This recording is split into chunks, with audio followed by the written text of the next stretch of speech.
on June 4th, 1738. He was the son of Frederick, Prince of the Wales, and the grandson of King George II of England. While he was still a boy, his father died. That caused him to inherit the throne from his grandfather at age 23, making him one of the youngest kings in that time. By the time George became king in 1760, Britain has been in the Seven Years' War with France for 4 years.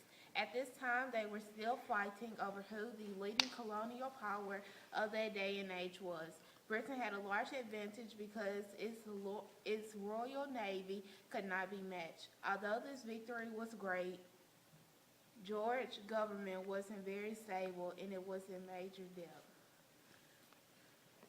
As a result of this, he decided to raise the taxes on his American colonies. He also began taxing things such as tea, stamps, and paper.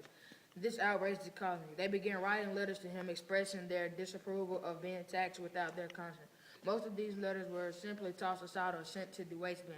Almost none of them were actually read. Soon after, the colonies began to boycott British goods and buy only from the other country. The king wouldn't stand for this, so he ordered his salesmen that were bound for America to make sure all the tea was unloaded and sold on American ground. When a young ship merchant tried to follow these orders, a group of colonists dressed as American Indians ran on board and dumped all the tea in the water, turning the scene from a simple sale into a Boston Tea Party. This drove the king half mad and brought on one of his episodes of insanity. He then imposed the intolerable acts on the people, and it didn't take long for this to turn into the start of the American Revolutionary War. King George really couldn't afford another war, but even more, he couldn't afford to lose the colony. By 1776, the Americans declared themselves free, but George kept the war going until the signing of the Treaty of Paris in 1783. The loss of the American colonies was tremendous, and it not only took its toll on England, but on George himself. His episodes became more frequent, and the doctors did not know how to help him. It was commonly known that George had a learning disability, and he was not bright. On top of this, he failed to intimidate people.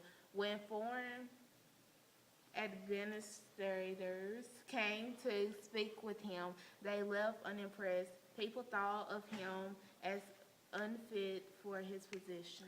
Soon after his loss of power and stature, the French rebelled again, and this time it was not as easy to take over them. In the end, Britain once again established rule, but they had then sunk too far into debt.